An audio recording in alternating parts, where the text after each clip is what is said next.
Foi Edwin Hubble que, nos anos 20, revolucionou a astronomia ao observar que o universo está se expandindo. E o fato de que o universo se expande e vertiginosamente apontaria então que teve um início? Estamos no Observatório Paranal, um dos principais centros de pesquisa astronômica do planeta e onde, com os mais avançados equipamentos, os cientistas tentam decifrar a origem do vasto e insondável universo.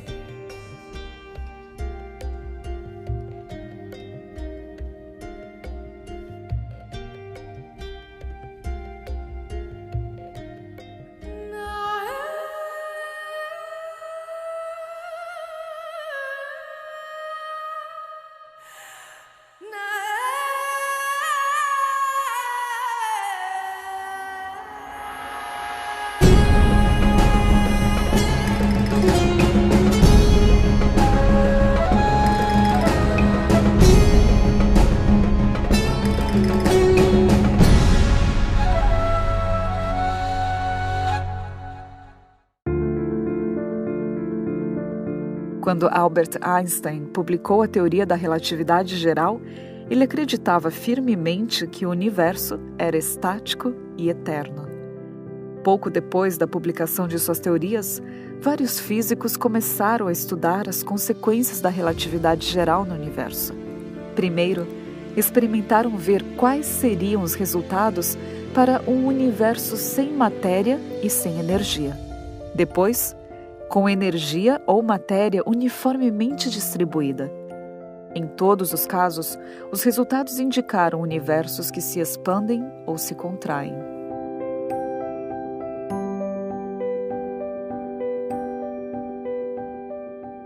Well, one of the people who first had the idea of the Big Bang was actually a Catholic priest who was working with Einstein's equations of general relativity. And one of the things that he noticed was that these equations predicted that the universe should not just be sitting there static, unmoving throughout all time, that the universe was more likely to be expanding or contracting. Its size should be changing.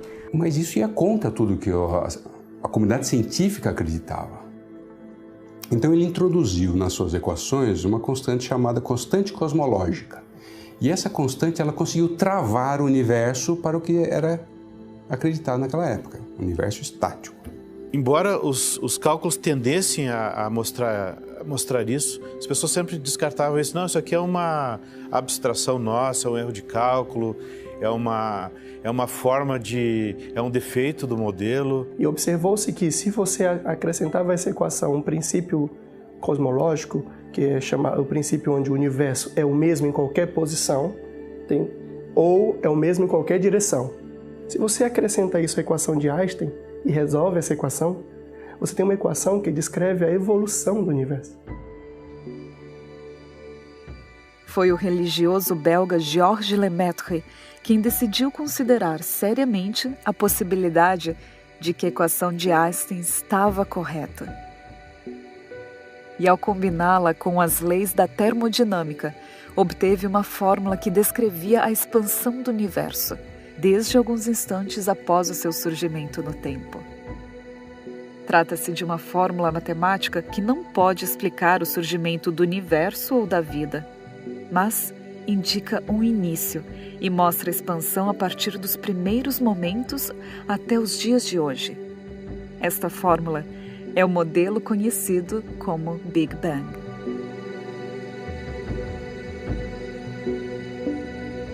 Então ele pegou a equação de Einstein, deduziu as consequências dela e pegou também consequências da termodinâmica, juntou com leis conhecidas e chegou à conclusão, não. A equação em si nos dá vários modelos possíveis de universo, mas também, se eu juntar com essas outras leis conhecidas, como coisas da termodinâmica, eu posso afirmar que o universo está se expandindo, sim, mesmo sem olhar para o céu. O universo está se expandindo, e se eu olhar para o resultado completo da solução dessa equação diferencial, eu descubro que o universo teve uma origem E aí ele chamou esse modelo, que é o resultado desse cálculo, de modelo do ovo primordial, algo assim, né? Que o universo teria partido de uma coisa muito concentrada e se expandindo. Até esse momento, você tinha uma equação que descrevia a evolução do universo, mas era uma equação. Nessa mesma época, Edwin Hubble começou a estudar as nebulosas e percebeu que todas elas tinham um desvio para o vermelho. Ou seja, isso indicava que as galáxias estavam se distanciando da Terra. E ele observou que quanto mais longe essas galáxias estavam, mais rápido elas se moviam e sempre para mais distante. E se você observar em várias direções, todo mundo indo para mais distante, a conclusão é que o universo está se expandindo. Einstein, quando viu o trabalho de Hubble, ele não acreditou. Ele foi pessoalmente ao observatório de Hubble para confirmar aquilo in loco, se era realmente verdade aquilo ou não. E ele se convenceu, e ele teve que reformar a sua teoria, ao ponto dele dizer que aquela constante cosmológica foi o maior erro da vida dele. A expressão Big Bang foi usada publicamente pela primeira vez por Sir Fred Hoyle em um programa de rádio da BBC em março de 1949.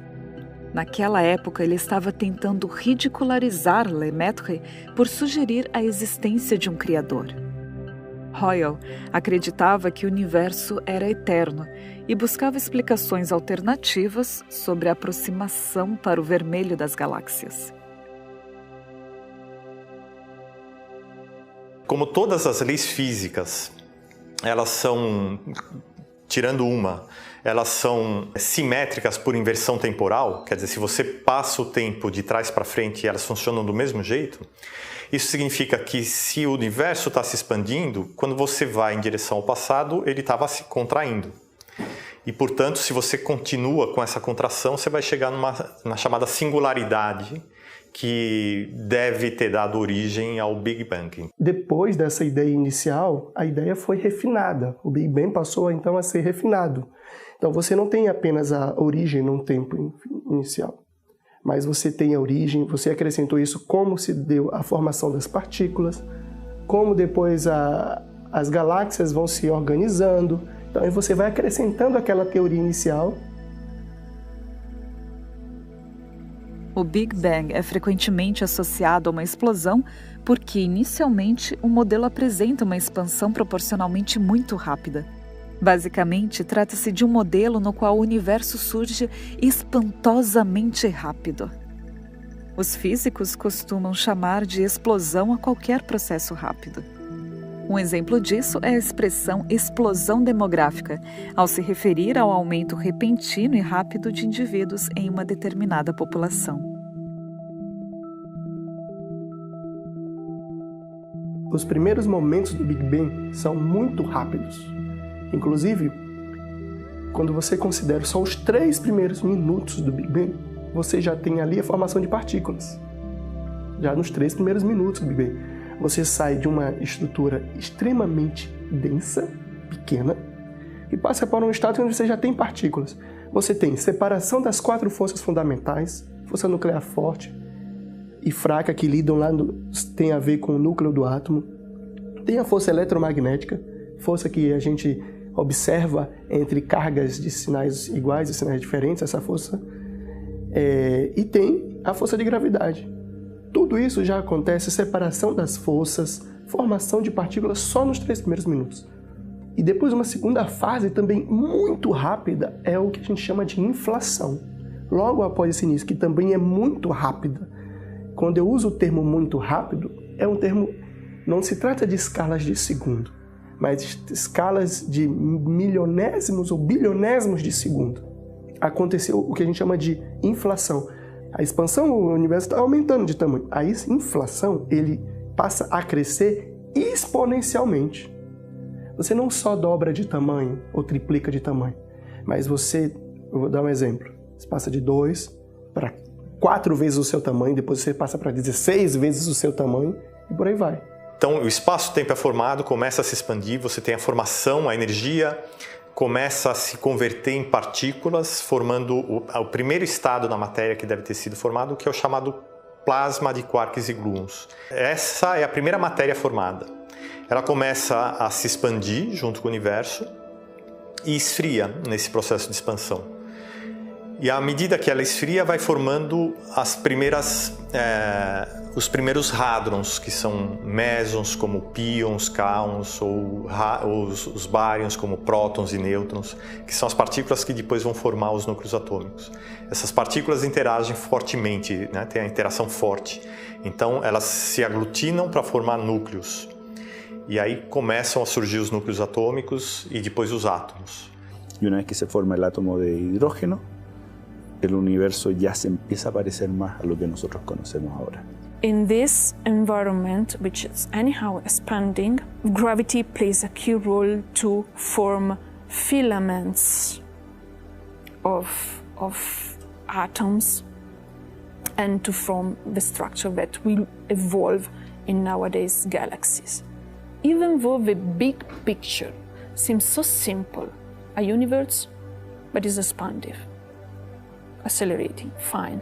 The structure that you see in it is extremely complex in terms of how various are there, in terms of the huge variety of phenomena that you have, starting from star formation, star evolution, star death, to the formation and evolution of galaxies, supermassive black holes. How these supermassive black holes influence this evolution, because they play a role as well. And then how do we go to the smaller scale in a galaxy? How do we form planets? The solar system is not the only system made of a star and planet orbiting around it. We know that there are exoplanets orbiting around our stars. And how we go through the biggest and largest scales to the smallest one, it's so fascinating, and it's a challenge. Como as galáxias parecem estar separando-se mais rápido quando estão mais distantes, isso significaria que todas estiveram juntas em um passado distante, tendo sido lançadas de um ponto inicial por uma grande explosão. Porém, o que o modelo do Big Bang prevê não é exatamente uma explosão, mas um surgimento rápido seguido de uma expansão do universo. O próprio espaço tenderia a se expandir com o tempo, causando uma redução da densidade do universo, fazendo com que todos os objetos tenham a tendência de se afastarem uns dos outros. Não se sabe se foi uma explosão ou se foi apenas um início de uma grande expansão. Mas imagina toda a energia e matéria do universo condensado em apenas um ponto. Imagina a energia, a densidade contida ali. São coisas que fogem a qualquer escala que nós possamos medir ou imaginar. Você tem um instante de um ponto muito denso, instável a princípio, como alguns pensam. Esse ponto, e por alguma razão, ele explode. Ele sai daquele estado e se expande. Esse momento, só que esse início, essa explosão, ela é uma explosão porque ela é um rompimento com o estado anterior. Tudo bem. Mas depois que ocorreu a explosão, o processo agora é uma expansão. É como se você pensasse, quando acontece a explosão de uma granada, a explosão é aquele momento inicial, mas a onda de choque se propaga. Nós sentimos a uma determinada distância aquela onda de choque. E essa onda de choque, eu chamo essa onda de choque de explosão? No, yo llamo de expansión. El universo está en expansión. Eso significa que todo se aleja de todo. No significa que nosotros estemos en el centro. Y hay analogías que uno hace. Por ejemplo, imagínense un globo. Y en el globo uno hace unas marquitas con un lápiz, con tinta. Y esas son las galaxias. Y uno después infla el globo se expande y todos esos puntitos se separan entre sí. Si uno está sentado en uno de esos puntos y mira alrededor y dice, todo se aleja de mí. Si uno se va a otro punto y se sienta ahí también, dice lo mismo. Por lo tanto, el universo no tiene un centro. Y eso no es fácil de entender, porque no es intuitivo. Eu não posso imaginar que a expansão do universo é a expansão de alguma coisa dentro de outra. Por exemplo, quando eu estou enchendo uma bexiga aqui, Vou encher uma bexiga, ela vai se expandir dentro dessa sala. Então, tudo bem, mas só que o universo não é assim. O universo, ao mesmo tempo que ele é a bexiga, ele é a sala. Ele é tudo. Neste ponto, surgem algumas críticas ao modelo, como a constatação de que existem objetos que parecem violar essa regra de velocidade média de expansão. Mas, no caso em que os objetos estão sendo atraídos por forças gravitacionais mais intensas que a tendência da expansão do universo, a gravidade vence e os objetos não se afastam. Um exemplo disso é o nosso planeta. A Terra mantém sua distância do Sol. Cuando se llegó a un nivel de complejidad de las observaciones y de potencia de los instrumentos de observación para poder medir con mayor precisión la velocidad de expansión del universo, e incluso la velocidad de expansión del universo a diferentes distancias de nosotros, y hacer una comparación con el censo de masas en el universo, se descubrió en el año 1998, estamos hablando de un pasado muy reciente, que esta expansión no solamente no se iba deteniendo, no se iba haciendo cada vez más lenta por efecto de la gravedad mutua entre los objetos del universo, sino que iba acelerándose. Es decir, cuanto más tiempo pasa, más rápida es la expansión, más deprisa se alejan unos objetos de otros. Y esto fue un descubrimiento muy fundamental, tan fundamental que dio lugar al Premio Nobel de Física en el año 2011, tan fundamental que nos dijo que existía algún factor más allá de la masa, o además de la masa, que contrarrestaba incluso el efecto de esta atracción de cualquier masa del universo sobre cualquier otra, y que hacía que globalmente lo que dominara no fuera esta atracción mutua entre la masa, sino una repulsión de origen desconocido, que los cosmólogos llaman la energía oscura, porque de alguna manera hay que llamarla, pero no porque sepamos en qué consiste, que se manifiesta como una energía que lleva asociada una presión negativa y que hace que la gravedad pierda respecto a esta fuerza y que se convierta esta atracción mutua en una repulsión debido a esta fuerza adicional que no habíamos tenido en cuenta y cuyo origen todavía es desconocido y es una de las principales fuentes de investigación en la cosmología actual. A termodinâmica é o ramo da física que descreve os estados de equilíbrio em nível macroscópico. O primeiro princípio da termodinâmica é conhecido como o princípio da conservação da energia. De acordo com essa lei, a energia não pode ser criada nem destruída, uma vez que a energia de um sistema isolado não varia com o tempo. E como a energia não pode ser criada nem destruída, a sua origem só pode ser explicada com a origem do universo, que por definição é a origem do tempo. Mas uma pergunta continua latente. O que teria causado esta origem? A segunda lei da termodinâmica diz que a entropia total de um sistema sempre aumenta. Ponto. Ou seja, desde o surgimento do universo, seja lá quando ou de que forma, a entropia sempre aumenta. So when we say entropy increases, or the entropy of the universe is always increasing, that's simply a statement of the fact that disordered systems, there's a lot more ways to have a disordered system than an ordered system, and so things tend to go towards a more disordered system. Essa é a única lei física que não obedece àquela simetria por inversão temporal. O tempo não pode ser invertido sem que as coisas mudem completamente. Assim como uma mancha de tinta na água não pode se concentrar sozinha, é impossível que alguns acontecimentos ocorram no sentido contrário. Isso é redução da entropia, redução da desordem. E isso não acontece na natureza. In terms of how the universe has changed over the course of its existence, if the entropy of the universe, the amount of disorder is always increasing, that means if you go back in time that the universe was in a more ordered state. So the Big Bang era the beginning of the universe would have been in a more ordered state than it is now. O grau de desordem do universo ele aumentou em relação ao que era no Big Bang. Claro que a gente não sabe exatamente o que era, né? Mas você tinha toda a energia concentrada num espaço muito pequeno. E isso, ou mesmo quando você começou a formar as partículas, né, o sistema ainda era muito menor. Quando ele se expande, a entropia aumenta. E se ele se expande rapidamente, a entropia vai aumentando cada vez mais.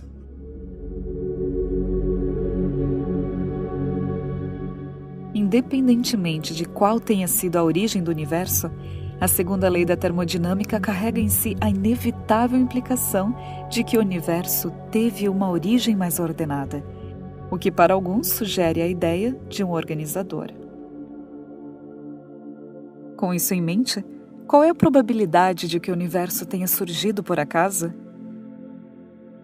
Essa probabilidade foi avaliada pelo físico matemático Roger Penrose, da Universidade de Oxford, e constatou que se trata de um número muito menor do que qualquer compreensão de probabilidade estimável, e pontuou: qual é o volume original do espaço que o Criador teve que planejar a fim de prover um universo compatível com a segunda lei da termodinâmica e com o que observamos atualmente?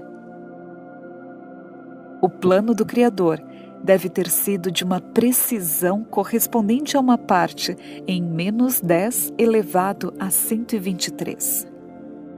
Trata-se de uma probabilidade incrivelmente pequena. A implicação destas cifras é de que a probabilidade de que o universo organizado como conhecemos exista sem um Criador é de 1 em 1 seguido de 10 elevado a 123 zeros. Se tentarmos escrever esse número colocando um zero em cada átomo conhecido do universo, os átomos acabariam muito antes que os zeros. A análise das leis naturais de conservação, da energia e da entropia parece apontar para um momento inicial em que uma fonte sobrenatural introduziu energia e ordem ao universo. E as improbabilidades apresentadas por Penrose nos animam a questionar algumas das ideias estabelecidas, em busca de alternativas para a origem do universo, muito além do mero acaso.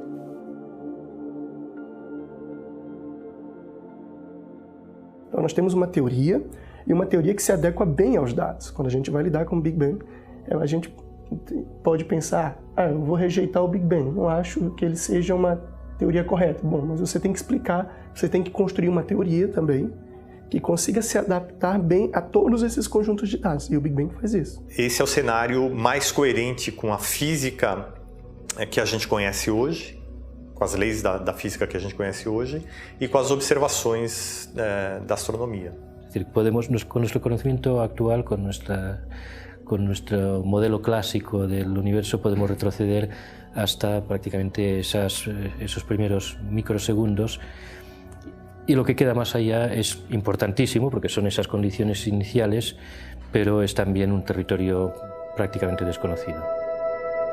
A origem do universo continua sendo um mistério para os cientistas. Podemos saber que teve uma origem, que houve uma explosão que deu início ao espaço e ao tempo. E desde então o universo vem perdendo densidade e temperatura. Mas o momento e tamanho zero ainda não tem explicação científica. Esse ponto, essa singularidade, é uma coisa que ela foge às leis da física. Nenhuma das leis conhecidas da física se aplicam a esse ponto. Ou seja, fisicamente é impossível dizer qualquer coisa a respeito desse ponto. Você tem um ponto, então você não pode nem falar de espaço-tempo, você tem um ponto, essa é a singularidade. E na explosão forma o espaço-tempo. Mas é muito difícil tratar isso, porque a física que a gente constrói, todas as teorias físicas, elas são baseadas no espaço-tempo, é o campo onde a gente trabalha. Se você tira isso, como que você vai construir uma teoria física? Então, como que você descreve essa singularidade? Ela está fora da física.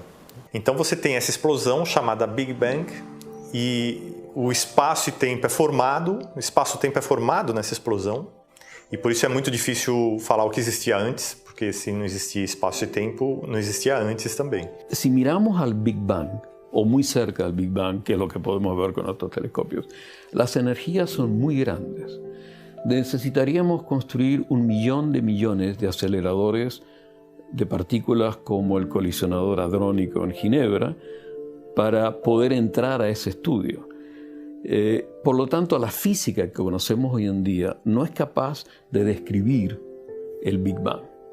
It's a challenge we have to manage with because, yes, we have a huge amount of models, of theories, and a huge amount of evidences, but not everything is clear in all these passages. We have, as I said, new challenge to manage with.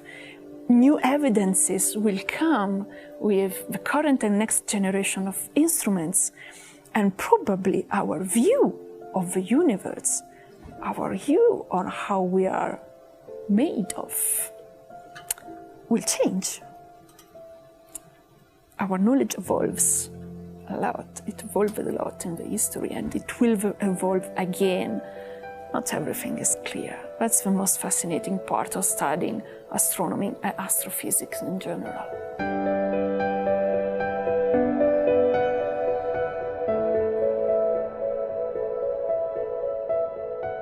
Ao levantar os olhos para o majestoso universo, com suas perfeitas simetrias, suas intensas combinações de cores e suas delicadas formas que revestem a escuridão de grandeza, podemos concluir que existe uma eternidade repleta de descobertas fantásticas nos esperando.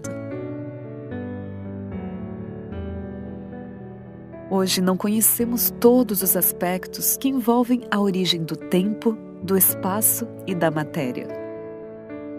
Mas podemos afirmar uma coisa: o universo teve uma origem, assim como está escrito no relato de Gênesis. Contudo, seria o Big Bang coerente com a Bíblia? Este é um aspecto intrigante e complexo que abordaremos em nosso próximo programa.